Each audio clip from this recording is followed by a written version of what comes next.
ஆனைமுகனை தொழுதால் நவக்கிரகங்களும் மகிழும்.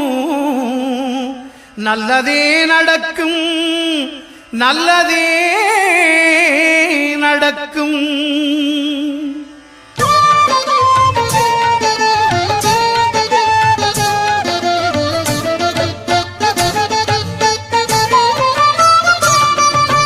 ஒன்பது கோளும் ஒன்றாய் காண அங்கு கற்பகம் என்னும் கடவுளின் மெய்யில் ஒன்பது கோளும் ஒன்றாய் காண அங்கு கற்பகம் என்னும் கடவுளின் மெய்யில் சூரியன் முதலாய் 9 கிரகமும் பலவித குணங்களை கொண்டிருக்கும். எங்கள் கற்பக தருவில் அவை வரும்போது ஒன்றாய் சேர்ந்து பலனளிக்கும்.